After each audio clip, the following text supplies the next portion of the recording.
欢迎观看老爸的时光。今天分享怎么在家里来炸油条。前一段时间分享了炸麻团，今天再分享炸油条。过几天再分享怎么快速的在家里来做豆腐脑，这样就可以自己在家里来制作早餐了。那接下来话不多说，就来开始分享制作。首先来看一下需要准备什么材料：500克的中筋面粉，3克的小苏打，8克的油条蓬松剂。一会儿来说一下这个蓬松剂是什么材料。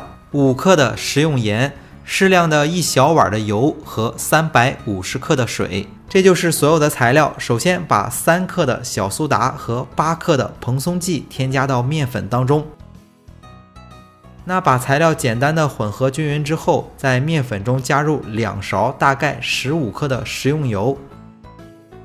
那5克的盐加入到350克的水中，让它在水中融化，然后用这个淡盐水来和面。那和面的时候不要一次性把水全部加入进去，要少量多次的添加。在80、90年代炸那种老式油条都是1碱2钒3盐的配比，其中的2钒是明矾，现在国家已经明令禁止在食品中不能添加明矾，所以现在就延伸出来了油条蓬松剂。那有了这个材料之后在家里就很容易做出比较好吃的油条。那这种材料就像是桃酥或者是饼干，里面都会添加碳酸氢铵的原理是一样的，所以可以放心添加。那这个面团已经揉成了一个不沾手不沾面盆的面团了，但是我们还要用手使劲的揣一下，把它揣成一个特别光滑的面团。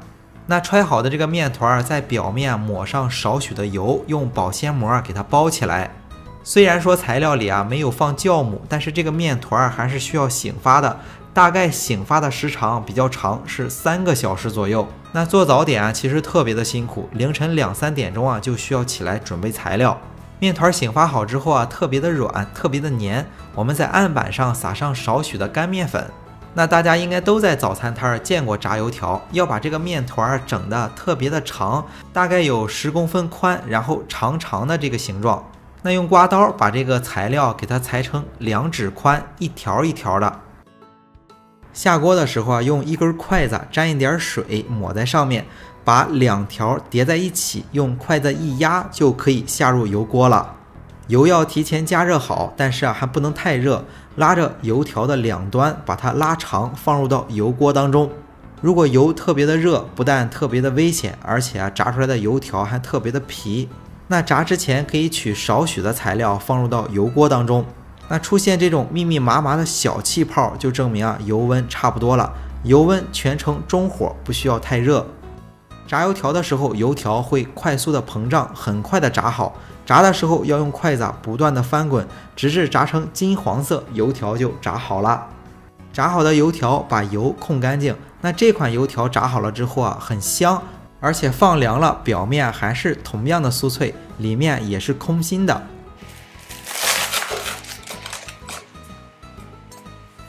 那油条和麻团的做法都分享给大家了，那过几天分享一个在家里速成做豆腐脑的做法。好了，今天的这款美食就分享到这里了。大家如果喜欢老爸做的美食，一定要帮忙关注点个赞，谢谢大家。为了方便大家去记视频中所需要的材料和时间点也备注在了视频下方的备注栏。